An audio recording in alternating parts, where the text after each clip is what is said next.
আজকে আমরা চোখের কয়েকটা কমন প্রবলেম নিয়ে আমরা আলোচনা করব। কয়েকটা খুব অল্প পরিসরে সাধারণ মানুষের যেটা কাজে লাগে, শুধু আমরা সেইটুকুই উপর দিয়ে যাব। আমরা মুর্শিদাবাদের মেন শহর বহরমপুর শহরে আমরা বসে কাজ করি। এখন মুর্শিদাবাদ আমি 25 বছর আগে যা দেখেছি এখন অনেক এগিয়ে গেছে, অনেক উন্নত। ছোট ছোট শহরগুলো এখন যেমন আশেপাশে ছড়িয়ে আছে, বেলডাঙ্গা, হরিহরপাড়া, নওদা, আমাদের ইসলামপুর, নৌকল ঘিরে আছে, এরা ভগবানগোলা, লালগোলা, এদিকে কাঁদি, এখন অনেক উন্নত হয়ে গেছে আমাদের মুর্শিদাবাদ জেলা। তো উন্নত হওয়ার সঙ্গে সঙ্গে মানুষ তার উন্নততর চোখের যে চিকিৎসা, তার পরিষেবাও আমাদের এখানে উন্নত হয়েছে। আগেতে লোকেদের ছোটোখাটো কারণে কলকাতা তো যেতেই হতো, আমাদের ব্যাঙ্গালোর, ভেলোর, অন্যান্য লোকে প্রচুর যায়। কিন্তু আমরা এখন বলবো যে মুর্শিদাবাদ জেলায় এখন যে চোখের সার্ভিস আছে, ধর আমরা এখানে Bhagat eye care phaco surgery centre 1 বছর শুরু করেছে, 1 বছরে 1200-র বেশি অপারেশন করেছি আমরা সাকসেসফুলি। এটা আমাদের কাছে একটা অ্যাচিভমেন্ট যে আমরা ভালো ভালো সব সার্জেনদেরকে নিয়ে আসতে পেরেছি। কেরাটোপ্লাস্টি সার্জেনও এখানে বসেন, খুব committed service with all equipments. একটা আই হাসপাতালে যা যা যন্ত্রপাতি লাগে সমস্ত নতুন, একদম ব্র্যান্ড নিউ যন্ত্রপাতি আমরা কিনেছি। এখানে এই মুহূর্তে 4 জন চোখের ডাক্তার আছেন, 5 জন চোখের ডাক্তার আছেন, তারা এখানে কাজ করেন। আমার 4 জন ফুল টাইম অপটোমেট্রিস্ট আছে, তারাও কাজ করেন। আজকে আমরা কতগুলো জিনিস নিয়ে বলি, অনেক কিছুই বলার আছে চোখে। আমরা অ্যালার্জি সিজন চলছে, পার হলে এরপর আবার ইনফেকশান আসবে, রোদ গরম শুরু হয়ে যাবে, কিন্তু কমন যে প্রবলেম 12 মাস লেগে আছে সেইটা নিয়ে বলি। আমাদের ভারতবর্ষের অন্ধত্বের অন্যতম কারণ হচ্ছে ছানি, মানে ক্যাটারাক্ট, চোখে ছানি। বয়স হয়ে গেলে মানুষের চোখে ছানি পড়ে, ছানি পড়লে আস্তে আস্তে তার দৃষ্টিশক্তি কমে যায়। এটা 50 বছরের বয়স পর আমাদের দেশে মোটামুটি ইউনিভার্সাল। 50 বছর বয়স হয়ে গেলে ছানি পড়ে, ছানি পড়ার পর লোকে কী দেখবে, আমি কম দেখছি। তারপর একটা সময় ডাক্তারদের কাছে আসতেও বাধ্য হবে বা নিজের মনেই রুটিন চেক করতে আসবে, আমরা দেখবো ছানি পড়েছে। তো ছানি পড়াটা একসময় অনেক বড় গল্প ছিল, লোক সব ক্যাব ট্যাব অনেক কিছু হতো। আমি অনেক দিন ধরে এই লাইনে আছি, 1983 সাল থেকে, এটা 2025 সাল। প্রায় আমি 22-23 বছর চোখের অপারেশন থিয়েটারেই আমি কাজ করছি। হ্যাঁ, তখন সার্জেন ছিলাম না, এখন সার্জেন। এই জেলায় আসা আমার প্রায় 25 বছর হয়ে গেল। মুর্শিদাবাদ মেডিকেল কলেজেও কাজ করেছি অনেকদিন। যেটা হচ্ছে যে ছানি ছানি ছানি ছানি একটা আগেরকার দিনে লোকে খুব ভয় পেত, এখন আর অত ভয়ের কিচ্ছু কারণ নেই। এবং ছানি অপারেশন একটু আগে থেকে করে দিতে হবে। ছানির অপারেশন কম দেখে যখন আমাদের কাছে আসবে, আমরা দেখব যদি সে কাজ চলার মতো থাকে, আমরা তাকে এমনিই বলে দেবো এখন ছানি অপারেশন করতে পারে, আপনি বাড়িতে গিয়ে থাকুন। আবার 2 মাস 4 মাস 6 মাস যার যেমন তাকে বলে দেবো, আসবে। এবার দেখা গেলো যা সত্যি করে ছানি অপারেশন করতে হবে, ছানি অপারেশন করতে হলে কিন্তু করতে হবে, এবং এর জন্য ভয়ের কোনো কারণ নেই। আমাদের এমন সুন্দর সুন্দর সব সার্জেন আর এমন সুন্দর সুন্দর সব মেশিন দেওয়া আছে না, আমরা 5 মিনিট 7 মিনিট 10 মিনিটের বেশি আমাদের ফেকো করতে সময়ই লাগে না। এবং world class machine, world class IoT, এবং সে যখন পাশাপাশি বলে দিচ্ছি না, খুব বেশি খরচ সাপেক্ষ নয়। এক এক জায়গায় মার্কেট তৈরি হয়, বিভিন্ন জায়গায় মার্কেট তৈরি হয়। তো মার্কেট তৈরি হয়, আমদানি আর রপ্তানির এর মধ্যে একটা ব্যালেন্স থাকে। যেমন ধরুন এখন আলু 10 টাকা কেজি পাওয়া যাচ্ছে, পেঁয়াজ 20 টাকা কেজি পাওয়া যাচ্ছে, টমেটো 10 টাকা কেজি পাওয়া যাচ্ছে। আমদানি রপ্তানির উপর নির্ভর করে আমাদের দেশে বা মুর্শিদাবাদ জেলায় ম্যাক্সিমাম গরিব লোক নিয়ে আমাদের কারবার। সব এখানে কলকারখানা কিচ্ছু নেই আমাদের এই জেলায়, সব পরিযায়ী শ্রমিক, এই গ্রামে কৃষিকাজের সঙ্গে যুক্ত। তারা আসলে আমাদের চেম্বারে যদি আমরা 6,000, 8,000, 10,000, 12,000, 20,000, তার মধ্যে একটা ভালো লেস দিয়ে একটা বিশাল সার্জেন দিয়ে 5 থেকে 7 মিনিট 10 মিনিট আমাদের লাগে। এবং আমরা প্রাউড, আমরা খুব গর্বিত, ডিস্ট্রিক্ট অথরিটিও জানে, সবাই জানে এখানে যে আমরা খুব সাকসেসফুলি অপারেশনগুলো ভালো ভালো সার্জেন আমরাও করি, আমারও আরও ভালো ভালো সার্জেন দেওয়া আছে, তারা করে। এখন ঘটনা হচ্ছে ছানি পড়ে গেলে অনেক জায়গায় ক্যাম্প ফ্যাম্প সব লোকের চাই, সব একদমই বলবো কেউ ক্যাম্পে যাবেন না। এর বাইরেও আমাদের এখানে 2-3টে আরও ভালো ভালো চোখের হাসপাতাল চলছে, দিশা হাসপাতাল চলছে, সুশ্রুষ হাসপাতাল চলছে। আপনার যেখানে পছন্দ হচ্ছে আপনি আসুন, এসে চোখটা দেখিয়ে নিন, আমরা আপনাকে প্রপার গাইড করে দেবো যে আপনার এখানে অপারেশন লাগবে কি লাগবে না, যদি লাগে আপনাকে কি করতে হবে, বা আপনাকে দেখে আমাদের সব কাউন্সিলর আছে, তারা ঠিক কাউন্সেলিং করে দেবে। আপনার মানিটাও বার হবে না, আর্থিক, যদি খুব আর্থিক অসচ্ছল থাকে তাকেও আমরা ব্যবস্থা করে দেবো। আমাদের মুসা মেডিকেল কলেজ আছে, আমাদের নিজে হাতে সাগরদিঘি হাসপাতাল আছে, আমাদের লালবাগ হাসপাতাল আছে। আমরা প্রচুর রুগীকে যারা খুব গরিব ফ্রি অফ কস্ট অপারেশন করে, ফ্রি অফ কস্টে করতে পারি। সেটা আমার নয়, সেটা পশ্চিমবঙ্গ সরকারের। আমাদের পরিচয় আছে, বলে দিই, তাকে শুধু গাইড করে দিই, অমুক দিন অমুক আউটডোরে যাও, ডাক্তার দেখবে, এমনিই নিয়ে নেবে, কাউকে লাগবে না। আমার কাছে আসার আবার রেফারেন্সও লাগবে না, ওখানে গেলে তারা এমনিই নিচ্ছে। আর হচ্ছে পশ্চিমবঙ্গ সরকার তার চোখের আলো প্রোগ্রাম চালিয়ে যাচ্ছে আজ বেশ কয়েক বছর ধরে, 3-4 বছর ধরে। তো এই চোখের আলো প্রোগ্রাম যে part of national programme for prevention and control of blindness, অন্ধত্ব নির্মূলকরণের একটা পার্ট। সেন্ট্রাল গভর্নমেন্টের প্রোগ্রাম, অনেকেই এরকম স্টেট গভর্নমেন্ট সেগুলো কাজগুলো স্টেট গভর্নমেন্টকে দিয়ে তো করাতে হয়, স্টেট গভর্নমেন্টের মেশিনারি দিয়ে। সেগুলো এই জেলায় এই মুহূর্তে ছানি অপারেশনে এই জেলা হচ্ছে রাজ্যের মধ্যে ফার্স্ট, এবং এই রাজ্য হচ্ছে ভারতবর্ষের মধ্যে ফার্স্ট। আমরা এত চোখ অপারেশন করি এবং খুব সুন্দর চোখ অপারেশন হয়। এবং যারা গরিব লোক ভয় পাবে না, তারা আমাদের কাছে আসবে, তাদের কি অসুবিধা সুবিধা আমাদেরকে বলবে খোলামেলা, তাদের আমরা সেইভাবে ব্যবস্থা করে দেবো। সেরকম অসুবিধা হলে আমাদের মেডিকেল কলেজ থেকে পাস করে এসেছি, আমাদের বন্ধুবান্ধবরা ওখানে আছে, আমরা ওখানেও পাঠিয়ে দেবো। সিনিয়র জুনিয়ররা আছে, চিঠি লিখে পাঠিয়ে দিই। এত ভয়ে যে আসবো না, একটা এখন ডাক্তারখানা গেলেই কি হয়, 600-800 টাকা বিল, এই 2000 টাকার পরীক্ষা নিরীক্ষা, এই 4000 টাকার ওষুধ, মানে লোকের ডাক্তারখানা আসতে ভয় পাচ্ছে। সত্যি করি 800 টাকা ভিজিট হয়ে যাচ্ছে। না, এরকমটা করতে হবে না। আমরা আসবে, আমরা তাকে ঠিক আমাদের 100 টাকা উপরে আউটডোর আছে, নিচে 400 টাকার মধ্যে আমরা সব কভার করে দিই। এ ঘর ও ঘর যাও, এখানে টাকা দাও, ওখানে এসব করি না, আমরা করি না। সবাই জানে এগুলো, সেই জন্য প্রচুর ভিড় হয়।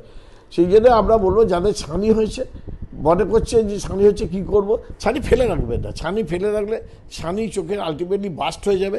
ছানি বাস্ট হয়ে গেলে লেন্স ইনডিউসড গ্লকোমা হয়, চোখটা আলটিমেটলি বাতিল হয়ে যাবে। সেই জন্য আমি খুব প্র্যাকটিক্যাল কথাবার্তা, আমি একদম থিওরির মধ্যে দিয়ে যাচ্ছিই না, যে মানুষের দৈনন্দিন জীবনে যেটা লাগে সেইটুকু বলছি। আপনারা ছানিকে ভয় পাবেন না, আমাদের কাছে আসুন। ছানি অপারেশনটা এখন আর সব ছানি অপারেশন এখন মাইক্রোস্কোপের তলায় হয়, মাইক্রোস্কোপে হবে। যদি মাইক্রোস্কোপের তলায় অপারেশন না করা, সে ডাক্তার রেজিস্ট্রেশন ক্যান্সেল হয়ে যাবে, এমসিআই নির্দেশ আছে। সেই জন্য আমাদের সব আপডেটেড সেন্টার, আর আপডেটেড মহিষীপত্র ছাড়া আজকালকার সার্জনরা ওটি করতেও পারবে না একদম, ওই রকম সিস্টেম না করে, ওই জন্য সবাই সেন্টার করে চালাতে পারছে না। তাহলে কী দাঁড়ালো, আমাদের জেলায় এই মুহূর্তে মেডিকেল কলেজ চলছে, আরও লালবাগ, আমাদের জঙ্গিপুর, ডোমকল, আমাদের কাঁদি, সাগরদিঘি, এরকম অনেকগুলো হাসপাতাল চলছে। তারা সেখানে আপনারা যান, ছানি অপারেশন ব্যবস্থা করা আছে, ওখানে আপনারা করুন। আমাদের এই প্রাইভেট হাসপাতালগুলো আসুন, আমরা সুন্দর করে আপনার চোখের সুরক্ষা করব রিগার্ডিং ছানি। দিস ইজ অল অ্যাবাউট ছানি। ছানি নিয়ে আর কিছু বলছি না। এবারে আর একটা জিনিস আমার সামান্য বলে নিই, ছানির পর হচ্ছে গ্লুকোমা। গ্লুকোমা একটা রোগ, রানিং রোগ। এটা এখন ভারতবর্ষের ন্যাশনাল প্রোগ্রামে চলে এসছে।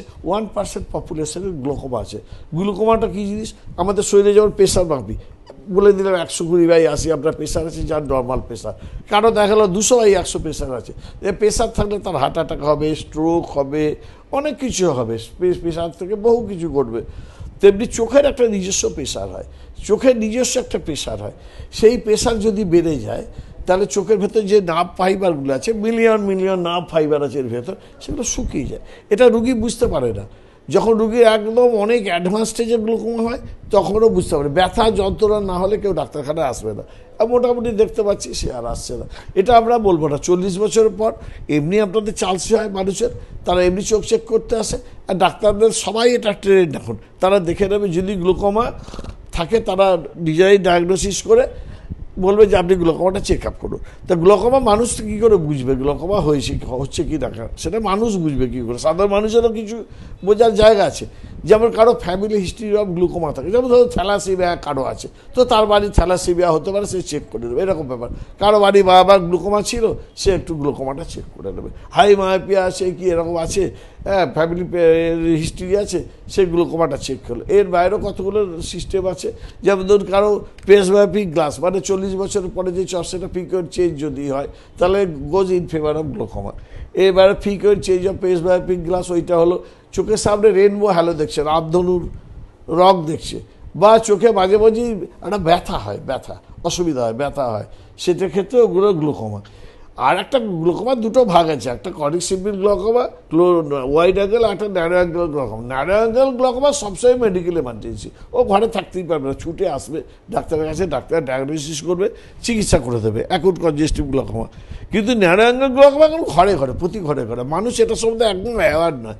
যেমন আমার দাঁতে যতই কেনিস হোক, যতক্ষণ না ব্যথা হবে আমি নিজে ডাক্তার হবো, দাঁতের ডাক্তার কাছে যাবো না, ব্যথা হওয়া ভালো। সেই যে গ্লোকোমায় ব্যথা হচ্ছে না, লোকে আমাদের কাছে আসছে না।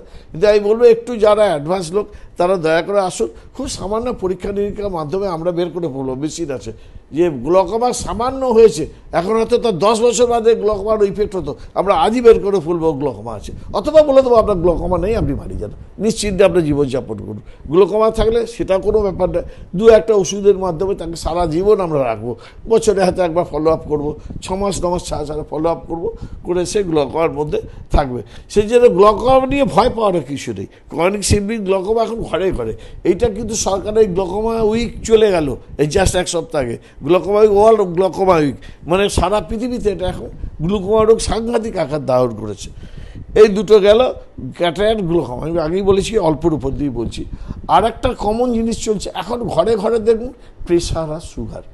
আমরা যখন ছোট ছিলাম তখন বলতে জ্বর হয়েছে, ডাক্তারের কাছে গেলে জ্বর ডাক্তার বলে দিত এই চান করবি না, এই ভাত খাবি না, এইসব গল্প এখন নেই। জ্বর হয়েছে কেন বলতে হবে, জ্বরটা কেন, জ্বর ম্যালেরিয়া হয়েছে, ডেঙ্গু হয়েছে, কি হয়েছে, জ্বর কেন, কি টিবি হয়েছে, কি ভাইরাল ফিভার হয়েছে, জ্বরটা কেন হয়েছে, কি কোথায় ইনফেকশন আছে, কি ইউটিআই আছে, জ্বরটা কেন হচ্ছে, পেচ্ছাপে ইনফেকশন, জ্বরের একটা কারণ থাকতে হবে। তেমনি আমাদের ডায়াবেটিস রেটিনোপ্যাথি, এখন সুগার আর প্রেশারে দেশ ছেয়ে আছে, সেই জন্য হাসপাতালগুলোতে এখন ওই জ্বরের ওষুধ বদলে গেলেই সরকার 1 মাসের ওষুধ সুগার আর প্রেশার বিনা পয়সায় দিয়ে দিচ্ছে, একটা হলুদ কার্ডও করে দিচ্ছে। সেই জন্য এত বেশি সুগার এখন দেশে, সব মানুষজনের ঘরে ঘরে সুগার, লাইফ এক্সপেক্টেন্সি বেড়েছে তো, আগে লোকে 40-50 বছরেই 45 হলেই অনেক লোক মৃত্যুবরণ করতো, এখন এভারেজ লোকের আয়ু হয়ে গেছে 70-70, আরও বেশি বাঁচে লোকে, যত বেশি বাঁচে তত প্রেশার সুগার এসব ডেভেলপ করতে থাকে। সুগার যদি থাকে তাহলে দুটো অর্গান মেনলি ইনভলভ হয় আমাদের শরীরে, একটা কিডনি আর একটা চোখ। দেখবে যত ডায়ালিসিসের পেশেন্ট আছে তার বেশিরভাগটা কিডনি ডায়ালিসিস সব বেশিরভাগ সুগার থাকলে ডায়াবেটিক রেটিনোপ্যাথি মানুষরা ভুগতে থাকে। এই যদি প্রথম থেকে সুগারটা ধরে ডাক্তারদের কাছে যায়, ধরে ফেলে, তাহলে তাকে এত ভুগতে হয় না। ঠিক সেই রকমই সুগার যদি অনেকদিন থাকে তাহলে চোখে ডায়াবেটিক রেটিনোপ্যাথি হয়, চোখের ভেতরে এইসব জায়গাগুলো ব্লিডিং শুরু হয়ে যায়। আমরা তখন এই যেরকম ফটো করবো, ভেতরে আমাদের এখানে মেশিন আছে, ফটো করলে সব ধরা যাবে, সব এই যে ওসিটি করা সব কিছু ধরা পড়ে, মেশিন দেওয়া আছে ওপরে, এত ওয়ার্ল্ড ক্লাস সব মেশিন ওপরেই আছে, ডিসা হাসপাতালে আছে, সুশ্রুত হাসপাতালে আছে, সমস্ত মেডিকেল কলেজেও আছে। তারা এই পরীক্ষা নিরীক্ষা করে আমরা ধরে ফেলি যে আপনার ডায়াবেটিক রেটিনোপ্যাথি হচ্ছে কিনা। যদি ডায়াবেটিক রেটিনোপ্যাথি ডেভেলপ করছে তাহলে আমরা আপনাকে এখন থেকে গাইড শুরু করবো। Diabetic retinopathy drained disease, blinding disease, যেমন ক্যাটারাক্ট ব্লাইন্ডিং, গ্লুকোমা ব্লাইন্ডিং, এটা আরও বেশি ডেঞ্জারাস। এখন পৃথিবীতে যদি বলা হয় অন্ধত্বের 1 নম্বর কারণ হচ্ছে ডায়াবেটিক রেটিনোপ্যাথি, ভারতবর্ষেরটা ক্যাটারাক্ট ছাড়ি। তো ডায়াবেটিক রেটিনোপ্যাথি তাহলে এটাও প্রিভেন্টেবল, এটাকেও আটকানো যায়। আগে থেকে যদি ডায়াবেটিস থাকে সেই চোখ চেক করাতে চলে এলো, আমরা চোখ দেখে দিলাম, তার যেমন হবে তাকে আমরা সেইভাবে গাইড করবো, দরকার হলে রেজারের থেরাপি দেবো। অ্যাডভান্স স্টেজে দেখবেন কিছু লোক আছে যাচ্ছে এবার ইঞ্জেকশন দিচ্ছে চোখে, 25,000 টাকা করে একটা কি 6,000 টাকা করে একটা ইঞ্জেকশন দিচ্ছে, ইন্ট্রাভিটাল ইঞ্জেকশন বলা হয়, অ্যাক্সেন্ট্রিক লুসেন্টিস এসব দেয়। তখন অ্যাডভান্স স্টেজে তখন মানুষ ছোটাছুটি করছে, জমি বাড়ি সব বিক্রি করছে। অত দরকার নেই, আসবেন ডাক্তারদের কাছে 200, 400, 600 টাকা ভিজিট, 600 টাকাও কারো ভিজিট নয়, দেশে দেখাবেন শান্তি করে, দেশে দেখি আমরা গাইড করবো। নিজেরা ঘরে থাকুন, পিরিয়ডিক চেক আপ করুন, ডায়াবেটিস ওষুধ কিনতে পারলে কিনবেন, খুব বেশি কস্টলি না, নাহলে সরকার তো হাসপাতাল থেকে দিচ্ছে, আমরা লিখে দেবো, আপনার কার্ড নিয়ে যান, হাসপাতাল থেকে মাসে মাসে ওষুধ তুলে দিন, কোনো সমস্যা নেই। কিন্তু ডায়াবেটিস রেটিনোপ্যাথিকে অবজ্ঞা করা চলবে না। এই ডায়াবেটিস রেটিনোপ্যাথি একবার যদি বাড়াবাড়ি হয়ে যায় এবং চোখ যদি অন্ধত্বের দিকে যায়, ওটা রিকভার করা যাবে না। ঠিক গ্লোকোমাও তাই, যা ড্যামেজ হবে আর সেটাকে রিকভার করা যাবে না। ক্যাটারাক্ট রিকভার করা যায়, যে কোনো স্টেজে আসে, শাড়ি ফেটে না গেলে আমরা সামলে দিতে পারবো। কিন্তু ডায়াবেটিস রেটিনোপ্যাথি নিয়ে কারো একটু ফেলে রাখা যাবে না। ডায়াবেটিস রুগী আমরা চাইবো দেন অ্যান্ড দেন ডাক্তারের সঙ্গে একটা অন্তত ফলো আপ করে নিই, ফলো আপ করে আবার বাড়িতে থাকবে। ঠিক আছে, এই হচ্ছে অল অ্যাবাউট।